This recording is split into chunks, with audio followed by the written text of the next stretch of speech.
Hai, kembali lagi di Radio MI. Kita berbagi cerita dan berita untuk Indonesia lebih baik.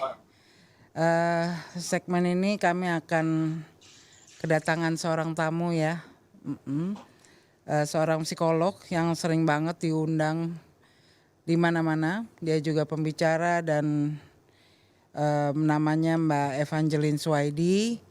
Nah, tapi sebelum itu nih topik kita ini masih terkait soal sesuai ini ya Kang ya, tentang anger management tadi ya Kang. Tapi ini ada cerita nih Kang One katanya nih. Iya, saya ada cerita. Kita gimana Kang? Apa perlu saya ceritakan dulu atau nanti kita langsung ngobrol sama? Ngobrol dulu aja Kang. Cerita dulu aja Kang.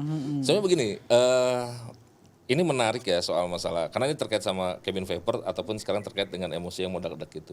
Saya pernah punya satu kejadian, saya ketemu orang yang emosinya tidak stabil. Ya. Jadi suatu saat saya ngantar sama istri saya ke daerah Kokas, istri saya kebetulan yang nyetir. Di depan mobil saya sama istri saya itu ada seorang pria mungkin usianya sekitar 32-an lah. Nah dia lagi teleponan, mungkin istri saya kesel, dia klakson terus tiba-tiba orangnya berhenti, mobil itu berhenti terus turun dan maki-maki istri saya. Maki-makinya menurut saya sangat inilah, sangat berlebihan gitu loh, menggunakan kata-kata yang sangat kasar. Saya agak tersinggung juga, cuma saya pikir ini kenapa orang. Saya tanya baik-baik, dia bilang untuk apa klakson gitu loh, dan menggunakan bahasa-bahasa yang sangat tidak pantas. Saya pikir udahlah, saya juga malas karena kondisinya lagi di jalan ya, terus saya lewatkan saja, saya udah masuk, saya bilang udah jalan aja jalan. Terus kami jalan ke Kokas, nah tiba-tiba mobil itu nyusul, mepet. Saya juga nggak tahu, toh tidak ada kejadian ya, kan cuma hanya sekedar bentak-bentakan saja gitu. Sampai mau masuk pintu parkir, saya dicegat, orang itu turun dan masih nantang, masih maki-maki kami berdua gitu loh. Banyak sih maki-maki istri saya. Saya kan sebagai suaminya kan tersinggung juga kan. Iyalah. Terus saya ajak ngomong baik-baik, ya dia malah mendorong, ngajak berantem gitu loh. Kebetulan waktu itu pihak keamanan sih melerai kita berdua gitu loh. Cuma dia ngomongnya juga, saya tidak perhatikan ya, cuma ngomongnya udah kemana-mana, udahlah saya masuk ke dalam. Kemudian ketemu, kebetulan, di dalam. Karena saya ke Kokas juga, terus orang itu ke Kokas juga. Ketemu di dalam, saya lagi makan, dia lagi makan.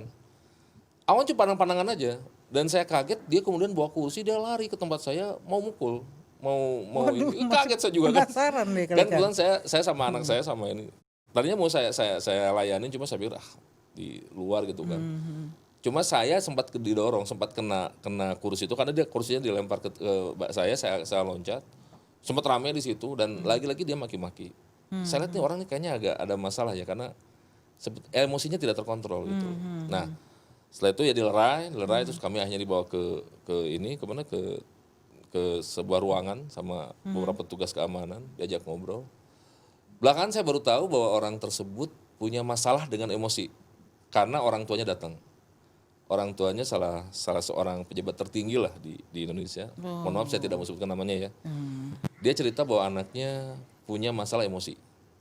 Nah, biasanya dia itu didampingi sama salah satu perawat atau salah satu orang yang jagain dia. Pada saat itu dia tidak ditemani karena mungkin lupa. Emosi itu luar biasa. Nah yang lucu, udah clear ya, udah masalahnya. Terus saya diundang makan sama pejabat tinggi tersebut, saya datang ke sana, ketemu sama saya biasa-biasa aja, gitu loh. Padahal menurut saya kan pada saat bentak-bentakan itu kan saya sempat dorong-dorongan ya, sempat ini kan. Saya pikir emosinya enggak, dia santai aja. Dan waktu saya ngobrol sama dia cukup ramah, cukup apa orang itu ya. Nah ini aneh, makanya itu yang mungkin saya mau tanyakan dengan siapa tadi yang diundang? Ibu Eva. Bu Eva. Itu. Iya, Kak One. Halo, selamat siang, Mbak Eva. Itu siang ke sore ya. Sore ya. Itu tadi ceritanya Kang One tuh, Mbak Eva. Gimana kabarnya Mbak? Baik. Jadi kenapa Mbak, kalau ada orang yang punya sisi emosi yang mungkin tidak bisa dikontrol ya? Kalau saya lihat tidak bisa dikontrol. Iya. Banyak hal kenapa orang bisa punya emosi yang tidak terkontrol. Pada dasarnya berkaitan sama marah itu hal yang wajar, ya kan?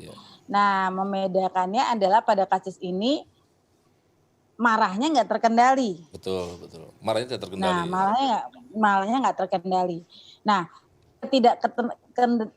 ketidakmampuan orang itu mengendalikan marah banyak sebabnya. Hmm, Apakah memang ada gangguan mental lainnya yang disertai dia, hmm, atau ada dinamika kepribadian yang memang ada di dia yang berkaitan sama pengelola rasa marah, gitu.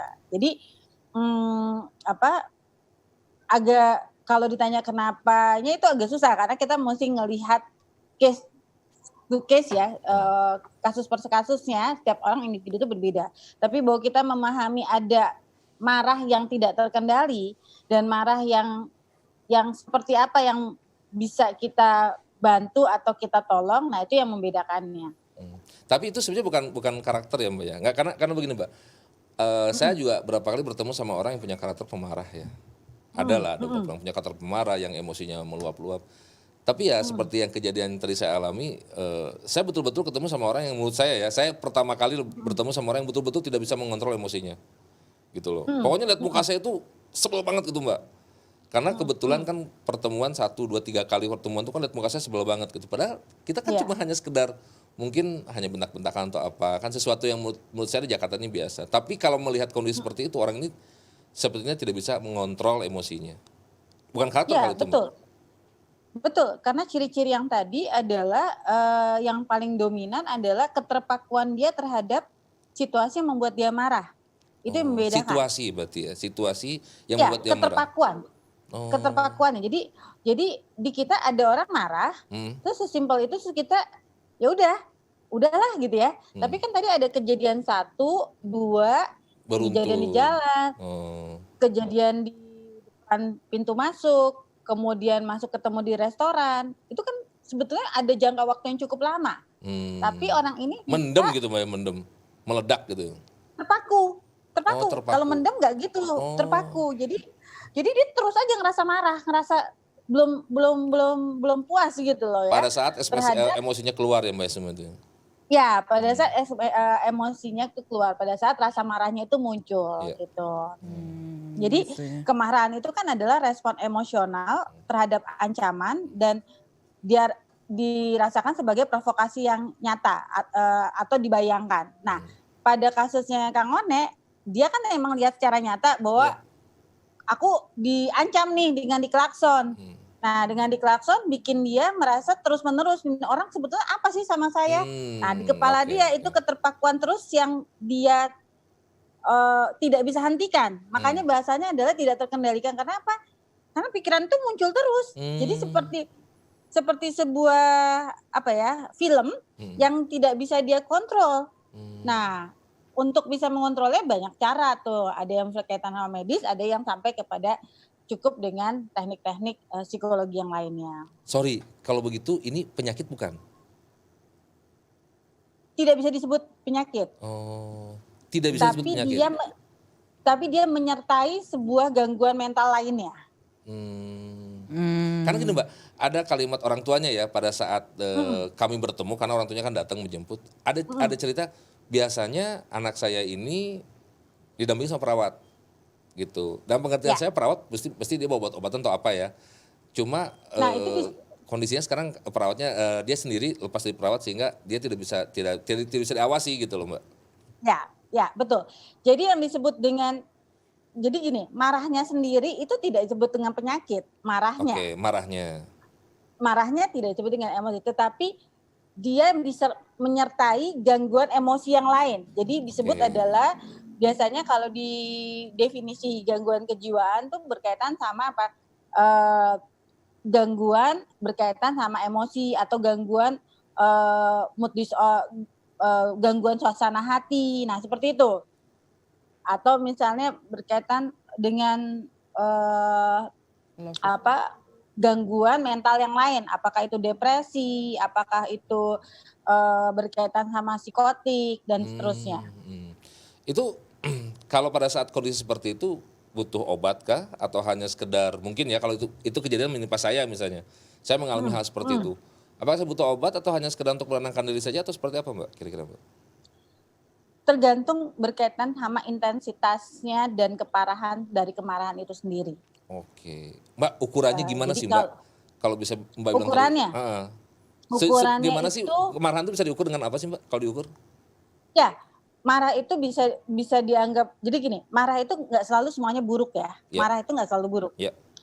Marah yang eh, positif bisa membuat orang menjadi kuat. Artinya dia bisa mendorong orang untuk kompetitif, Oke. mendorong orang untuk berprestasi, kemudian mendorong orang untuk berjuang untuk mendapatkan kebenaran atau sesuatu yang dia yakini. Jadi kemarahan itu bisa jadi diarah ke positif. Tapi kemarahan yang tidak terkendali ini yang sebetulnya yang kita akan bicarakan. Tadi kalau misalnya dari Kang One, kasus itu adalah orang itu tidak bisa mengendalikan emosinya, marahnya. kemarahannya. Ya, gitu. Jadi marah adalah reaksi yang normal. Orang kesel nih, kita diklakson, ya normal. Tapi pada saat dia tadi Bang One bilang, ini marahnya udah nggak berlebihan nih untuk sesuatu yang sederhana, misalnya gitu ya.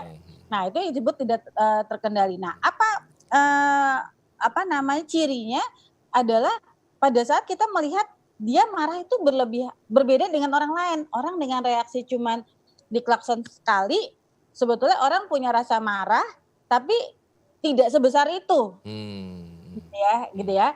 Nah, kemudian ciri yang kedua adalah perasaan marah itu keterpakuannya sepanjang hari. Padahal misalnya kita kesel di klakson, ya udah mobil itu lewat, terus kita bisa nyanyi selesai gitu ya. Tapi ini enggak, dia terus-terusan gitu. Mendem misalnya Mbak, kalau kita bilang suka mendem gitu ya, enggak? Kalau mendem itu nanti ada teknik yang lain. Jadi mendem itu disebut kayak menahan ya atau menghilangkan. Tapi ini enggak kan, dia jadi gelisah karena marah. Gelisah karena marah. Gelisah karena marah yang disebut dengan keterpakuan. Jadi pikirannya terus terpaku pada situasi yang bikin dia marah. Nah, terus memikirkan hal yang membuat dia marah itu jadi dia terus membayangkan kan. Nah, emosinya menjadi cepat dan bahkan menunjukkan perilaku agresif atau kekerasan. Nah, ini yang cirinya bahwa kita orang ini sudah tidak terkendali gitu. Itu sebenarnya bisa disembuhkan atau gimana Mbak? Kalau misalnya suatu saat kita mengalami hal seperti itu. Kita terpaku nih dengan suatu peristiwa sehingga kita marah terus, pengennya kan marah terus, emosi terus. Itu gimana Mbak cara mengatasinya Mbak? Cara mengatasi sebetulnya pertama kita perlu belajar untuk mengelola. Jadi sebetulnya marah itu penting untuk dikelola, gitu kan. Tadi saya bilang bahwa marah itu, ya marah itu misalnya gini, orang yang nggak punya ambisi itu karena orang itu nggak marah karena ada orang lain yang lebih dari dia. Orang personal kompetitif ya, berkaitan sama personal kompetitif.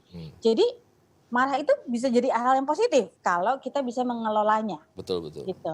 Nah, batasannya adalah pada saat kita bisa mengelolanya dan itu kita bisa membuat menjadi kemarahan itu menjadi arah yang positif, itu membuat disebut kita kita mampu melakukan itu sendiri, ya. Seperti itu. Gitu Bang Aone. Jadi artinya saya masih terpaku dengan pernyataan Mbak Eva tadi. Jadi artinya gini, sorry mungkin saya agak setback lagi ya. Itu timbul, emosi itu timbul ya Mbak ya. Terlepas apapun tadi Mbak bilang terpaku atau tidak, emosi itu timbul karena dia dalam tanda kutip, mohon maaf kalau saya tangkap dari uraian Mbak tadi, punya masalah kejiwaan, betul nggak Mbak? Kalau yang terpaku itu sebetulnya sudah bisa mengganggu ya, gitu. Sudah bisa mengganggu. Itu sudah masuk ke kejiwaan dong berarti ya Mbak?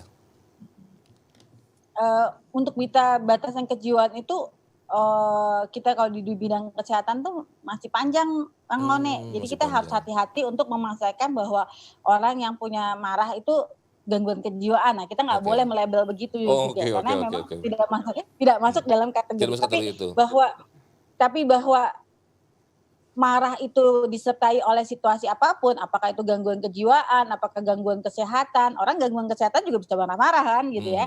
Jadi kita nggak bisa menganggap bahwa marah itu jadi berkaitan sama kejiwaan. Tetapi kalau dia tidak terkontrol, bahwa dia tidak terkendali, bahwa itu mengganggu mental dia, iya.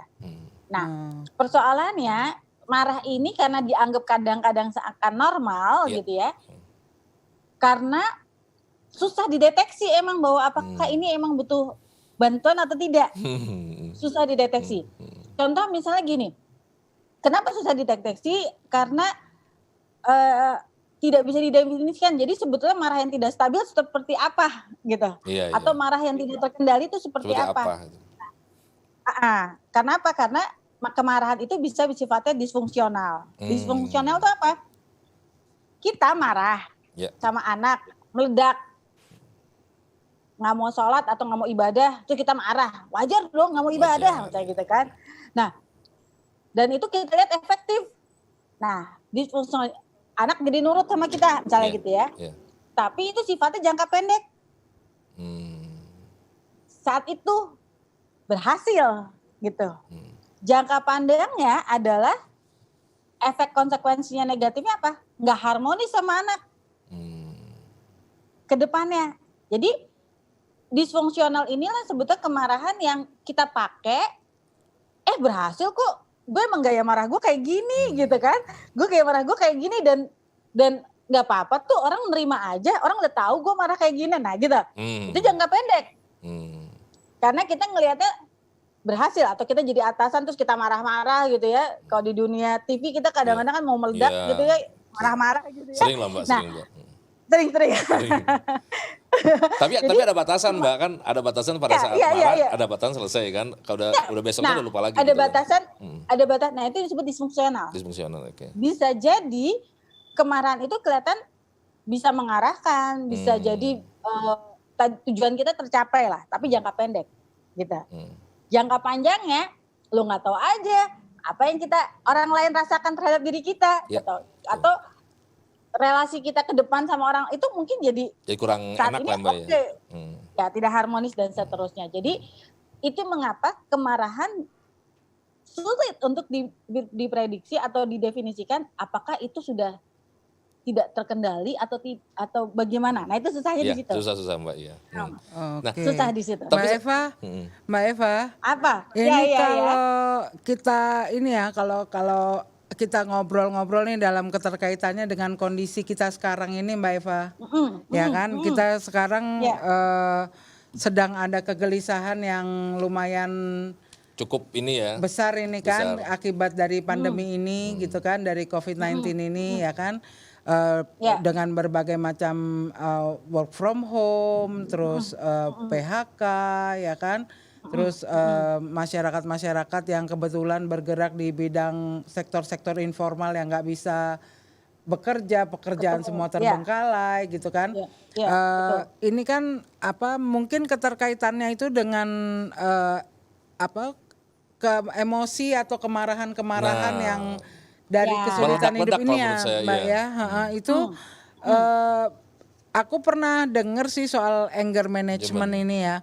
Itu gimana sih Mbak? Maksudnya kalau menurut analisa Mbak Eva sendiri sebagai seorang psikolog gitu, gimana Mbak keterkaitannya dengan ini tuh, bagaimana kita bisa memanage diri kita sebaiknya atau untuk menghindari hal-hal ini ya Mbak, karena kan ini kadang-kadang anger itu kan bisa jadi luas sekali ya Mbak ya. Maksudnya dari satu orang terus mungkin ada 10 orang yang dengan penderitaan yang sama, maksudnya kesusahan yang sama di dalam satu tempat gitu, misalnya mungkin ada di dalam mall atau di dalam apa, itu bisa menjadi sebuah kerusuhan kalau kita nggak bisa memanage diri kita dan emosi kita tuh Mbak tuh. Itu gimana tuh Mbak ininya? Betul. Ya, kan kondisi yang sekarang ini kan terjadi sebuah sesuatu perubahan yang luar biasa ya. Dan kejadian ini adalah kejadian yang luar biasa. Nah, kejadian luar biasa dan kita menunjukkan reaksi marah, reaksi gelisah, cemas dan seterusnya, emosi negatif. Pada situasi peristiwa yang luar biasa muncul reaksi yang normal. Jadi artinya apa?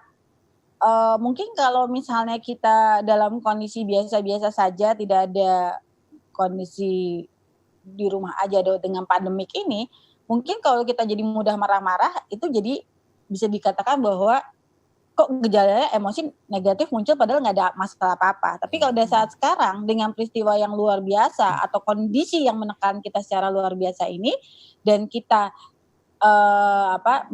memunculkan reaksi-reaksi emosi yang negatif termasuk marah, itu adalah hal yang wajar. Jadi pastiin dulu nih, harus Ini adalah ada hal yang konteks wajar. wajar pada situasi peristiwa yang luar Luar biasa. biasa. Oke. Ya. Nah, tetapi kita kan sudah mulai dari 16 Maret ya, Ya. Iya. April, Mei. 2 bulan, Jadi Mbak. hampir 2 2 bulan. ya. Jadi kebiasaannya sih manusia yang sehat, individu yang sehat dalam waktu 4 minggu atau dalam waktu 3 bulan kita sebetulnya udah mulai bisa beradaptasi terhadap situasi Yang baru. yang baru yang tadinya luar biasa menjadi biasa. kita bisa membiasakan, memaksa untuk membiasakan gitu ya. Gitu. Nah, Iya. tetapi pada saat 3 bulan ini kita masih terasa atau semakin meningkat, bukan makin bisa menyesuaikan atau beradaptasi, tapi semakin meningkat, ini yang perlu kita perhatikan gitu. Jadi pada saat dalam beberapa hari kemarin misalnya 1-2 minggu kita merasa tertekan, nah itu reaksi normal. Nah kita tunggu Kaget juga normal. Oke, Mbak, terus Mbak, menarik nih. ya, tunggu sampai reaksi normal. Kenapa? Karena memang diri kita secara individu sehat lagi berusaha beradaptasi. Beradaptasi pada saat dan kita sudah keadaan mulai ya, Mbak. Betul. nyadaran, pada saat kita bisa ngeliatnya gini, pada saat individu-individu sehat itu menggunakan benda-benda yang tidak biasanya dan jadi sesuatu yang biasa, misalnya masker. Sekarang masker jadi cantik-cantik banget ya. Kemudian tutup topi dengan segala macam ini jadi aksesoris. Jadi masker, topi itu jadi sebuah aksesoris, itu menunjukkan bahwa individu mulai apa? Mulai menyesuaikan dengan kondisinya. Pada saat kita jalan dan kita langsung otomatis untuk menggunakan masker, mencuci tangan, kemudian kita menjaga jarak sama orang, kemudian kita berhati-hati di dalam bertindak, khususnya berkaitan sama orang lain. Jangan gue lagi batuk nih, gue nggak tega sama orang misalnya gitu ya. Nah itu adalah suatu proses yang otomatis kita sudah mulai dalam proses menyesuaikan. Jadi seperti itu. Nah ini sudah mulai kebentuk. Ketika muncul emosi pada saat kondisi itu masih disebut normal, Mbak? Masih. Yang menti membedakan adalah apakah itu sudah mengganggu diri atau orang lain atau tidak. Jadi kalau misalnya dia masih gelisah, dia bisa mengendalikannya, itu tandanya dia masih normal. Nah, apa sih anger management adalah upaya kita untuk mempelajari strategi. Jadi anger management ada strateginya. Marah nggak ada masalah, tetapi kita bisa strateginya nggak untuk mengendalikan marah itu. Nah, ada yang bisa kita latih sendiri, ada yang butuh bantuan profesional, yaitu psikiater sebagai dokter jiwa yang nanti berkaitan sama pemberian obat yang tadi dibilang, biasanya dokter bilang tidak perlu dampingin perawat atau helper atau body dalam supaya dia tidak meledak-ledak gitu ya, atau misalnya dia bisa latih sendiri gitu, seperti itu. Itu bisa latih sendiri. Jadi ada metodenya, Mbak ya, anger management itu? Ada metodenya? Ada metodenya.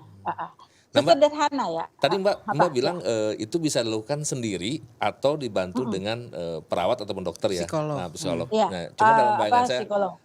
kan kalau misalnya saya juga saya punya masalah terkait sama anger management ya, pengelolaan kemarahan saya. Terus bisa nggak Mbak saya mengontrol diri saya tanpa harus melakukan konseling seperti itu? Bisa nggak? Artinya bisa. Caranya seperti apa, tapi Mbak? kita bisa artinya gini, tapi kita sudah mengukur bahwa ciri yang sebelumnya itu tidak ada. Jadi ciri sebelumnya itu yang tadi, apakah kita terus-terus terpaku sama kemarahan itu, kemudian kita memikirkan rasa dendam dan ingin membalasnya gitu ya, kemudian kita tidak sepanjang hari kita sulit untuk melepaskan pikiran-pikiran tentang hal itu, ya itu kita bisa Sendiri. sendiri gitu ya. Itu. Ya, Kang One sebetulnya dengan Kang One dipertemukan oleh ayahnya, dari si ayahnya si pelaku, dan ayahnya itu mengajak bicara, dan ayahnya itu mengungkapkan bagaimana kesulitan dia di dalam memiliki anak. Kang One membingkai ulang bahwa betul. berat juga ya punya orang tua, jadi orang tua, punya anak 32 tahun, masih punya bikin masalah. Gitu kan. Betul. Nah, akhirnya Kang One yang tadinya emosi juga, kesel banget, emosi juga, pengen nuntut, karena kan bisa dituntut bisa ya, bisa polisi, Mbak. Bisa polisi itu bisa dituntut, tapi Kang One akhirnya membingkai ulang, berat juga tuh orang ya. Emang sih jadi pejabat, tapi cobaannya lain lagi. Gitu clear ya. langsung, Mbak. Nah, itu adalah clear langsung. Kita juga langsung lepas. Kita langsung lepas. Nah, itu betul sekali. Banyak permasalahan kita di dalam kehidupan adalah kemampuan untuk bisa melakukan teknik dengan menghindarkan ini, gitu ya. Menghindarkan. Nah, menarik sekali ya. Terus apa lagi, Mbak? Dalam menghindarkan ini satu lagi, kita perlu dalam menghindarkan ada 2 poin yang perlu kita perhatikan, yaitu adalah fisiologis. Jadi gini, kalau kita sebagai pelaku, kita yang pemarah, kita mesti ngecek kita kalau marah badan kita tuh kayak gimana. Nah, jadi kalau misalnya kita mau merubah dari rasa marah kita rubah juga secara fisik. Contoh gini ya, orang yang nggak percaya diri cenderung badannya bungkuk dan tidak mau menatap mata. Itu orang nggak percaya diri. Nggak orang percaya diri. Tapi kalau kita daripada kita bilang, kamu harus percaya diri, kamu harus ini, dan dia nggak bisa, enggak, gue nggak percaya diri. Yang melakukan adalah rubah posisinya. Coba deh, kamu berdirinya begini, kamu tubuhnya begini, kemudian kamu seperti ini, dan begitu juga kamu pada saat ini ada menunjukkan bahwa kamu percaya diri. Dan itu dirasakan seperti itu. Jadi penting sekali fisiologis. Jadi kalau kita di Muslim, itu jelas ya, kalau kamu berdiri, duduk. Kalau duduk masih belum memendam rasa, tidur, dan seterusnya. Karena apa? Kita harus mengubah tubuh kita. Jadi kalau misalnya kita lagi marah, kita akhirnya berdiri, akhirnya kita pada saat marah, misalnya kita di mobil, kita berhenti, kita jok, kita tidurin dulu. Kita sambil kita memaki atau apa yang tadinya masih kita bisa lakukan, tapi karena tubuh kita udah berubah, biasanya beda. Kita teriak misalnya marah pada saat berdiri, beda dengan lagi saat marah. Gitu, Pak. Coba aja teriak marah lagi berdiri, kemudian sambil tangannya gini, wah, gitu dibanding dengan marah, ambil kita tiduran marah, beda gitu ya. Orang nggak ada marah sambil tiduran gitu kan. Marah gitu. Nah itu artinya apa? Secara tubuh itu juga sebetulnya tubuh dengan bergeraknya kita, dan tubuh itu juga akan mengelola bagaimana marah itu bisa diekspresikan dengan baik gitu ya. Jadi dia akan menurunkannya. Kedua adalah belief. Kita ngecek ada gak belief kita yang salah, keyakinan kita yang salah terhadap rasa marah itu. Misalnya gini, misalnya beliefnya gini, ya gue itu orang, anggaplah daerah dari suku yang pesisir, pantai. Wajar kalau gue marah. Karakternya memang emosional. Nah, karakter. Belief itu ada di kepala dia dan diterima oleh lingkungannya. Nah, itu membuat dia akan terus-menerus mempeyakini. Nah, belief itu yang kita perbaiki. Oke. Jadi kalau pada saat, gini aja, cek aja. Lo kalau marah, biasa pernyataannya apa? Gue tuh kalau marah emang begini, gue emang mesti meledak. Kalau nggak meledak, gue nggak puas. Nah, itu beliefnya. Belief yang salah. Belief itu beresin dulu. Habis diberesin, baru kita bisa mengatasinya. Sorry, tadi Mbak bilang soal pesisir. Kan suka ada Mbak istilah Mbak, ini karakter ya. Kalau orang suku-suku tertentu emosional gitu kan. Suku-suku yang lebih di pegunungan lebih tenang. itu belief atau memang sudah terbentuk karakter seperti itu? Karena gini Mbak, saya juga cenderung berpikir begini, kalau makan pengaruh nggak Mbak ke emosi? Pola makan itu satu ya Mbak ya. Terus lingkungan juga biasanya Mbak ya, orang yang apa di keluarganya mungkin ada banyak masalah, dia lebih tertekan, dia mudah emosional. Misalnya seperti itu. Faktor-faktornya Atau itu belief apa itu aja yang tuh, Mbak? menarik karena ada kata belief, saya pikir semua akan terbantahkan dengan kata belief itu. Nah, jadi menurut Mbak seperti apa nih? Ya, bahwa ada fakta bahwa dalam pesisir itu memang kondisinya panas secara lingkungan dan seterusnya. Kemudian karena udara yang lingkungan yang luas sehingga menggema, membutuhkan apa? Kita kalau ini harus teriak-teriak gitu ya. Iya. Ya, sehingga dalam cara intonasi, suara dan itu fakta. Ya, misalnya. Itu terturunkan gitu ya, terturunkan. Kenapa? Karakter Ada berarti itu, proses Mbak? ya, ada yang Karakter. tapi karakter itu kan ada yang menetap, ada yang berubah, Mas. Gitu. Ada yang menetap, ada yang berubah. Yang menetap itu artinya apa? Ada bayi yang memang dari kecil salah dikit ya gitu. Ada yang memang mudah senyum, ya, itu karakter yang menetap. Tapi ada juga yang paling penting adalah karakter yang memang berubah sesuai dengan kondisinya. Nah, itu sebetulnya individu yang sehat adalah butuh sesuatu yang disebut pembelajaran. Nah, pembelajaran. Persoalannya adalah pada saat kita bilang karakter, kita belajar dari orang tua kita melihat itu ada teori pembelajar. Kita belajar, ada modeling. Oh, gue nyontoh yang begini nih, gitu kan. Ada yang seperti itu. Nah, pada dasarnya sih itu tidak apa-apa, tidak terjadi sebuah persoalan yang berarti kalau kita tidak memperyakininya, kita tidak meyakininya. Beliefnya itu ya Mbak ya? Persoalannya adalah kita yakinin itu. Yakinin itu, oke. Yakinin bahwa kalau saya belum nembok tembok, saya belum puas. Nah ya gitu. Ya. Nah. Dia marah, ya wajar, nggak apa-apa. Tapi pada saat dia meyakini bahwa untuk mengatasi marah itu adalah cara itu yang paling tepat, nah itu yang sebetulnya kita bilang perlu bantuan. Beliefnya harus diberesin. Mbak Eva, ini kalau dalam keadaan kondisi sekarang ini jadinya bagaimana nih Mbak Eva? Bingkai yang mana nih yang disarankan oleh Mbak Eva untuk masyarakat kita nih? Bingkai yang paling besar itu adalah bingkai bahwa kita sebagai individu diberikan kesempatan untuk memberikan manfaat sama orang. Ya. Artinya dengan apa? Bahwa selama ini kita fokus sama diri kita.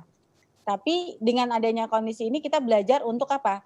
Pada saat kita menjadi diri kita bersih, misalnya dengan cuci tangan, sebetulnya kita memberikan manfaat untuk orang lain sehingga orang lain itu tetap terjaga kesehatannya. Oke. Kedua adalah membingkai diri kita bahwa dengan kita semua, dengan kejadian ini semua di dunia, rupanya bumi ini membutuhkan sesuatu yang lebih besar untuk menyehatkan. Dan kita membutuhkan bumi ini masih dalam waktu yang lebih panjang lagi. Tapi bumi butuh waktu dalam beberapa minggu ini untuk membersihkan semuanya, untuk menyehatkannya. Restart lagi. Dan pada kita menyehatkan. Karena ya, kenapa? Karena kalau mungkin tidak terjadi kondisi ini, bumi juga dalam kondisi yang meradang. Artinya kapan gue istirahat nih gitu kan gitu ya. Kapan gue bisa memulihkan semua kondisi. Nah, dengan berita-berita bahwa sungai kembali kelihatan ikannya, kemudian tanda-tanda alam yang menjadi berubah sesuai dengan fitrahnya, itu kan menunjukkan bahwa kita bermanfaat. Yang ketiga, tadi berkaitan sama itu kita dalam diri kita bermanfaat, yang kemudian berkaitan sama ekonomi ya, sosial ekonomi, yaitu adalah bahwa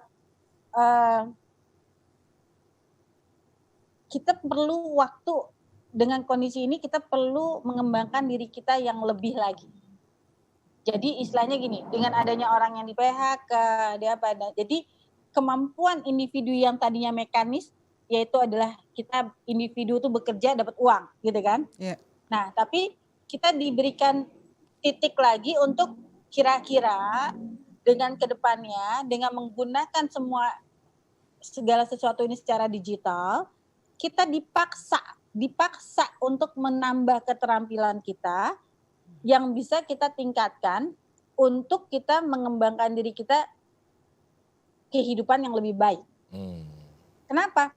Karena pada saat kita tidak memaksakan diri, perkembangan begitu cepat dan kita tidak diberikan kesempatan untuk belajar. Kita nggak punya kesempatan untuk belajar. Nah,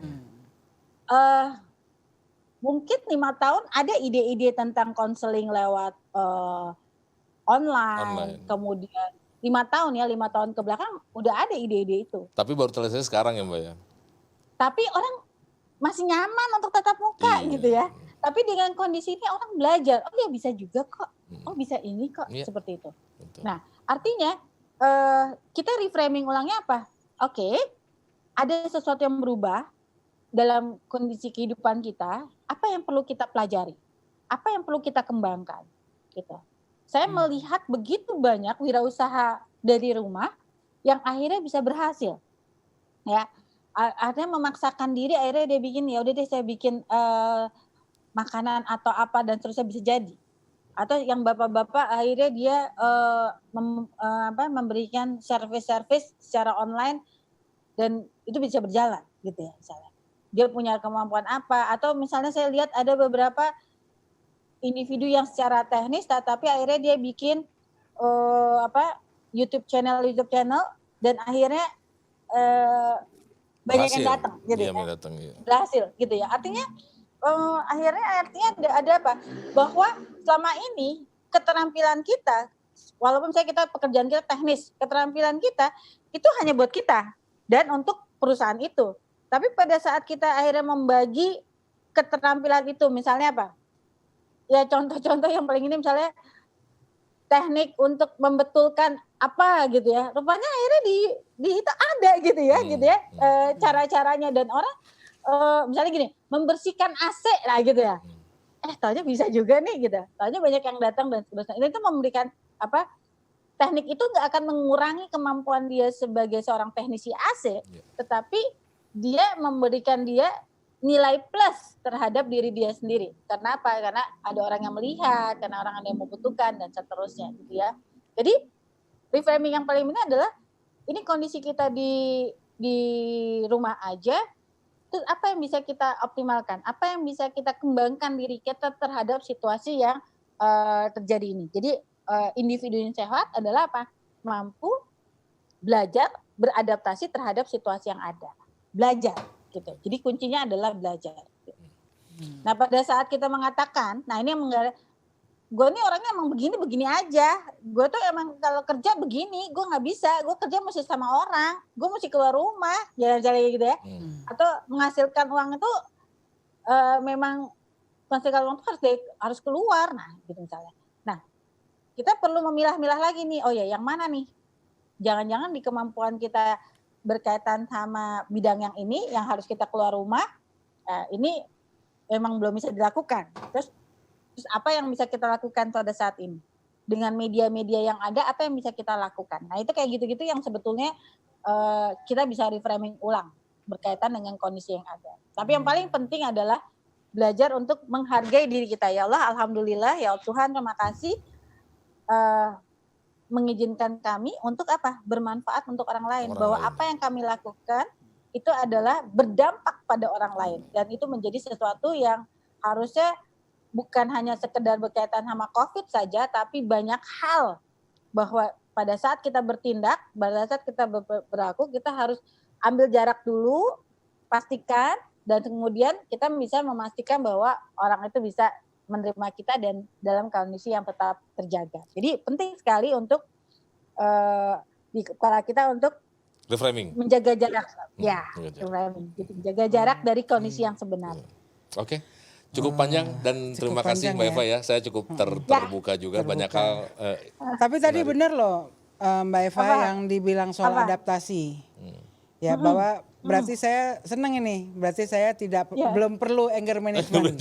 Karena masih normal. Karena bulan lalu saya ditelepon sama kolektor. Habis ditelepon saya marah-marah seharian bete. Sekarang saya habis ditelepon karena keterlambatan pembayaran Bu, bla bla bla bla bla. Habis itu saya tutup telepon, saya tersenyum. Habis itu saya marah-marah lagi. Oke, Mbak Eva, terima kasih atas waktunya, ngobrol cukup panjang lebar. Salam dari kami dari Mata Indonesia. Makasih banyak Mbak Eva. Nanti makasih kita banyak. ketemu lagi ya Oke. Mbak Eva ya, topik-topik Sama-sama, lain ya. Kang One. Oke, Terima makasih, kasih, Mbak. Terima kasih Selamat. Mata Indonesia. Ya, terima kasih. Bye. Bye.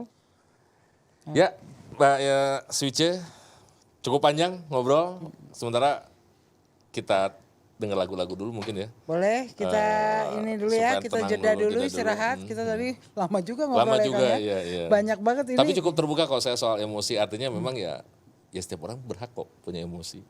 Gitu Ya. aja. Hanya Asal bagaimana cara kita mengontrol. mengontrolnya Iya. aja. Oke, Kita dengar dulu lagu-lagu kita mungkin, dengar Mbak. Setelah lagu-lagu itu dulu, baru kita ngobrol lagi setelah yang itu lain. kita kembali lagi, kita ceki-ceki berita di MI News. Oke, jangan kemana-mana.